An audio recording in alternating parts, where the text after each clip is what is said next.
AP EAMCET counselling start అవుతుంది కదా. AP EAMCET counselling కావాల్సిన సర్టిఫికేట్స్ ఏంటి, ఏ రిక్వైర్డ్ సర్టిఫికేట్ ఏంటి అనేది ఈరోజు వీడియోలో బ్రీఫ్గా డిస్కస్ చేస్తాను. ఇవి ఎవరు అందరికీ అవసరం అంటే కొంతమందికి రిజర్వేషన్ క్యాండిడేట్స్ ఉన్నది రిజర్వేషన్ సర్టిఫికేట్ కావాలి, అలాగే ఫీ రియంబర్స్మెంట్స్కి ఎలిజిబిలిటీ ఉన్నది ఫీ రియంబర్స్మెంట్ కావాలి, అలాగే ఓసీ క్యాండిడేట్స్ ఈడబ్ల్యూఎస్ సర్టిఫికేట్స్ అవసరము. ఈడబ్ల్యూఎస్ సర్టిఫికేట్ ఉన్నవాళ్ళు అంటే దానికి 10% రిజర్వేషన్ ఉంటుంది సీట్లో, అందుకని వాళ్ళు ఈడబ్ల్యూఎస్ సర్టిఫికేట్స్ ఉంటే అది కూడా సబ్మిట్ చేయాలి ఓసీ క్యాండిడేట్స్కి. అది ఇలా కొన్ని డీటెయిల్స్ ఏంటి అనేది చూద్దాం. కొన్ని సర్టిఫికేట్ అందరికీ కామన్గా డాక్యుమెంట్స్ అందరూ కామన్గా ఉండవలసిన డాక్యుమెంట్ ఏంటి కూడా చూద్దాం. ఓకేనా. ఇక్కడ మెన్షన్ చేసిన certificates required for web counselling. The candidates are requested to keep the following certificates before proceeding for online web counselling. ఈ సర్టిఫికేట్స్ అన్ని మ్యాక్సిమం రెడీగా పెట్టుకోండి. First, all the original certificates or 2 sets of xerox copies. Original certificates రెడీగా ఉండాలి, అలాగే 2 sets of xerox copies కూడా రెడీగా పెట్టుకోండి. ఫస్ట్ ఏంటంటే ఏపీ ఎంసెట్ ర్యాంక్ కార్డ్. మీకు దగ్గర ఆల్రెడీ రిజల్ట్ వచ్చిన తర్వాత ర్యాంక్ కార్డు డౌన్లోడ్ చేసుకున్నాం కదా, ర్యాంక్ కార్డు మాత్రం సబ్మిట్ చేయాలి. అది ఫస్ట్ పాయింట్. ర్యాంక్ కార్డు రెడీగా ఉండాలి, అందరికీ ఇది కామన్. ర్యాంక్ కార్డు అందరి దగ్గర ఉంటుంది. క్వాలిఫైడ్ అయిన క్యాండిడేట్స్ ర్యాంక్ కార్డు డౌన్లోడ్ చేసుకోకపోతే డౌన్లోడ్ చేసుకోండి. సో అది మీ దగ్గర ర్యాంక్ కార్డు ఉండాలి. తర్వాత ఆల్ టికెట్, ఏపీ ఎంసెట్ రాశారు కదా, దాని ఆల్ టికెట్ కంపల్సరీ అందరూ దగ్గర ఆల్ టికెట్ ఉండాలి. Rank card, all ticket first point. Second point, ఇంకా మెమోరాండమ్ మార్క్స్ అంటే ఇంటర్ లేదా equivalent qualifying examination, intermediate qualifying memo కానీ దాని ఈక్వలెంట్ +2 రాసిన వాళ్ళు కూడా ఉంటారు కదా, +2 రాసిన వాళ్ళు ఈక్వలెంట్ అంటే +2 రాసిన వాళ్ళు అనమాట. ఇది కంపల్సరీ మార్క్స్ మెమో అంటే 10th class intermediate marks memo ఉండాలి. Next, proof of date of birth. Date of birth కోసం ఎస్ఎస్సి మార్క్స్ మెమో లేదా it's equivalence memo. Date of birth కోసం ఎస్ఎస్సి మార్క్స్ మెమోని లేదా ఈక్వలెంట్ మెమోని మీ దగ్గర రెడీగా పెట్టుకోవాలి. ఇవన్నీ కామన్ అందరికీ. అలాగే ట్రాన్స్ఫర్ సర్టిఫికేట్, టీసీ సర్టిఫికేట్ కూడా అందరికీ common. 5th point, TC certificate కూడా అందరూ. ఇవి కాలేజ్లో మీకు ఇంటర్మీడియట్ కాలేజ్లో మెమో, ఇంటర్మీడియట్ కాలేజీలో ఇస్తారు, మీరు అక్కడ చదివారు, అలాగే టీసీ ఇస్తారు. ఎస్ఎస్ సర్టిఫికేట్ ఆల్రెడీ మీ దగ్గర ఉంటుంది. ఓకేనా. ఇంకా study certificate from 5th to intermediate, 5th to 10th వరకు మీకు స్కూల్లో ఇస్తారు, ఇంటర్మీడియట్ కాలేజీలో ఇస్తారు. ఈ స్టడీ సర్టిఫికేట్ కంపల్సరీ ఉండాలి. స్టడీ సర్టిఫికేట్ 5th నుంచి ఇంటర్మీడియట్ లోపల. ఎవరు వీళ్ళు రెగ్యులర్ స్టడీ చేసే వాళ్ళకి స్టడీ సర్టిఫికేట్ అవసరం. కొంతమంది రెగ్యులర్ స్టడీ చేయరు, ప్రైవేట్ స్టడీ చేస్తారు, వాళ్ళకి ఇక్కడ ఇచ్చారు చూడండి, ఏది 8th పాయింట్, అది రెసిడెన్స్ సర్టిఫికేట్. 8th పాయింట్ తర్వాత చెప్తాను. First study certificates regular study చేసిన వాళ్ళు 5th నుంచి 6th నుంచి ఇంటర్మీడియట్ వరకు స్టడీ సర్టిఫికేట్ కావాలి. అవన్నీ కాలేజ్ నుంచి స్కూల్ నుంచి కలెక్ట్ చేసుకొని ఉంటారు, అవి రెడీగా పెట్టుకో. Next, EWS certificate valid for the year 21 to 22 from Mee Seva for OC candidates. EWS certificate ఎవరైతే ఈడబ్ల్యూఎస్కి ఎలిజిబుల్ ఉన్నారో, ఈడబ్ల్యూఎస్ అంటే economically weaker section, OC candidates అనమాట. అది మీరు మీ సేవ నుంచి పొందొచ్చు. దానికి ఎలిజిబిలిటీ అనేది మీ సేవా సెంటర్లో అడిగితే వాళ్ళు చెప్తారు మీకు. మీరు ఈడబ్ల్యూఎస్ సర్టిఫికేట్ ఎలిజిబిలిటీ ఉంటే మీ సేవ నుంచి మీరు కలెక్ట్ చేసుకోవచ్చు. అది వ్యాలిడిటీ 21-22 అంటే రీసెంట్ ఇయర్ దై ఉండాలి. హూ వాంట్ టు క్లెయిమ్, ఇదేంటంటే వాంట్ టు క్లెయిమ్ రిజర్వేషన్ అంటారు ఈడబ్ల్యూఎస్ కేటగిరీ. ఈడబ్ల్యూఎస్ కేటగిరీలో అంటే economical weaker section OC candidate వాళ్ళకి 10% రిజర్వేషన్ ఉంటుంది. అందుకోసం మీరు ఈడబ్ల్యూఎస్ సర్టిఫికేట్ మీకు ప్లస్ ఎలిజిబిలిటీ ఉంటే కంపల్సరీ అది రెడీగా పెట్టుకోండి. 8th పాయింట్ ఏంటి, residence certificate for preceding 7 years of the qualifying examination. అంటే మీరు ఇంటర్మీడియట్ క్వాలిఫైయింగ్ ఎగ్జామినేషన్ కదా, దానికి ముందు 7 years మీరు లోకల్లో ఏపీ స్టేట్లో ఉంటున్నట్టు రెసిడెన్షియల్ సర్టిఫికేట్ తీసుకోవాలి. ఎవరైతే ప్రైవేట్ క్యాండిడేట్స్ ప్రైవేట్గా ఇంటర్మీడియట్ చదివారో, inter audit equivalence respect to private candidates, ఇది ప్రైవేట్ క్యాండిడేట్స్ మాత్రమే. ఎందుకంటే వాళ్ళకి రెగ్యులర్ స్టడీ స్కూల్స్ కాలేజ్ నుంచి స్టడీ సర్టిఫికేట్ ఉండదు కదా, వాళ్ళు రెసిడెన్షియల్ సర్టిఫికేట్ సబ్మిట్ చేయాలి. తర్వాత 9th పాయింట్ ఉంది, Andhra Pradesh residential certificate for father mother for a period of 10 years. మీ ఫాదరు మదరు 10 years అంటే వేరే స్టేట్లో ఉన్నట్లయితే, excluding the period of employment outside the Andhra Pradesh from tahsildar in respect from the non local candidates or of non local candidates.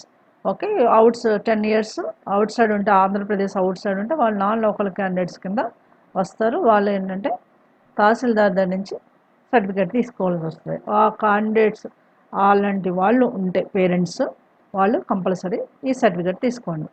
తర్వాత integrated community అంటే ఏంటి, SC ST BC SC, BC SC ST అంటే వీళ్ళకి reservation category కిందకి వస్తారు కదా, ఈ reservation categories compulsory reservation certificate, caste certificate, SC ST BC candidate certificate ఉండాలి, రిజర్వేషన్ ఉంది కాబట్టి. సో ఓసీ వాళ్ళకి ఈడబ్ల్యూఎస్ ఉంటే EWS certificate, SC ST BC వాళ్ళు రిజర్వేషన్ క్యాండిడేట్ కాబట్టి వీళ్ళ రిజర్వేషన్ ఈ క్యాస్ట్ సర్టిఫికేట్స్ కంపల్సరీ ఉండాలి. ఓకేనా.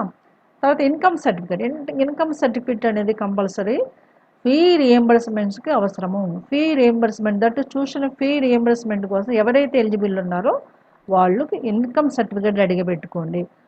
ఇన్కమ్ సర్టిఫికేట్ డేట్స్ కూడా ఇచ్చాడు. ఫస్ట్ జనవరి 17 తర్వాత మీరు తీసుకోండి, అంతకు ముందు ఎలిజిబుల్ కాదు. ఫస్ట్ జనవరి నుంచి 2017 తర్వాత మీరు ఆ రోజు కూడా అయి ఉండొచ్చు, జనవరి 1 2017 తర్వాత తీసుకొని ఉండాలి. లేదా వైట్ రేషన్ కార్డు కూడా ఎలిజిబుల్ అవుతుంది. వైట్ రేషన్ కార్డులో కంపల్సరీ మీ నేమ్ ఉండాలి, మీ పేరెంట్స్ నేమ్ ఒకళ్ళదాన్ని అట్లీస్ట్ ఒకళ్ళదాన్ని ఉండొచ్చు. అందుకని కొంతమంది మదరు ఉంటే ఫాదర్ లేని వాళ్ళు అలా ఉంటారు కదా, కనీసం ఒక్కళ్ళ పేరన్నా మీద ఆ రేషన్ కార్డులో ఉండాలి, ఇంక్లూడింగ్ యువర్ నేమ్. ఆ రేషన్ కార్డు ఉన్నా సరిపోదు, వైట్ రేషన్ కార్డు దట్టు. ఇదేంటంటే చూసారు, have to be reflected in the claim ration card, అది ఇచ్చారు. Those who claim tuition fee reimbursement కాదలుచుకున్న వాళ్ళు కంపల్సరీ చెప్పాను కదా, ఇన్కమ్ సర్టిఫికేట్ కానీ ఇన్కమ్ సర్టిఫికేట్ ఫస్ట్ జనవరి 2017 తర్వాత తీసుకుంది ఆ రోజు కూడా ఇంక్లూడింగ్, లేదా వైట్ రేషన్ కార్డులో కంపల్సరీ మీ నేమ్ మీ పేరెంట్స్ నేమ్తో పాటు ఉంటుంది. Yes, next last point. ఇప్పుడు లాస్ట్ పాయింట్ అంటే local status certificate. Local status certificate ఎవరు అప్లికబుల్ ఏంటంటే, ఆల్రెడీ మనకి 2 జూన్ 2014కి స్టేట్స్ సెపరేట్ అయ్యాయి కదా. 2 జూన్ తర్వాత 1 జూన్ 2021, 2 జూన్ 2014 నుంచి 1 జూన్ 2021 వరకు తెలంగాణ స్టేట్ నుంచి ఆంధ్రప్రదేశ్ స్టేట్కి మైగ్రేట్ అయిన క్యాండిడేట్స్ ఉంటే వాళ్ళ పేరెంట్స్ కంపల్సరీ లోకల్ క్యాండిడేట్స్ కింద వస్తారు. అంటే వాళ్ళ పేరెంట్స్ షిఫ్ట్ అయి ఉంటే వాళ్ళు కంపల్సరీ మైగ్రేషన్ సర్టిఫికేట్ తీసుకోవాలి. అది లోకల్ స్టేటస్ సర్టిఫికేట్ అనమాట. So local status certificate and if applicable అని మెన్షన్ చేస్తారు. ఏంటి దట్ ఈస్ ద రీజన్ ఏమి ఇచ్చారు, that is a candidate who migrates to any part of the state of AP from the state of Telangana from 2 June 2014 to on or before 1 June 2021 shall be regarded as a local candidate. In this purpose local candidate status కింద వస్తారు కాబట్టి దానికి migration certificate తీసుకోవాలి. ఇవండి main certificates.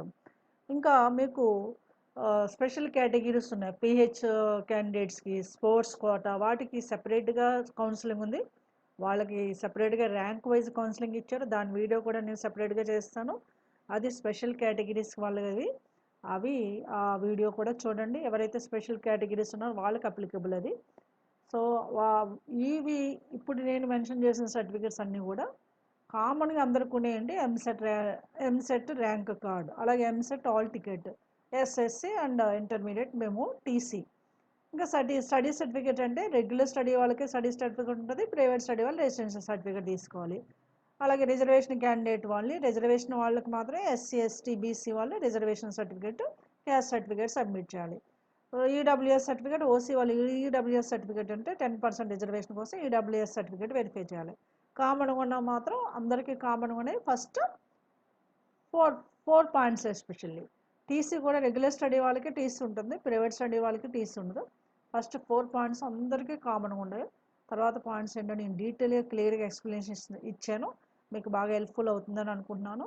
So మీకు ఏమైనా doubts ఉంటే comment సెక్షన్లో మెన్షన్ చేయండి. If you like this video please like, share and subscribe. So I will come with another topic in new video. Till then have a great time. Take care. Bye bye.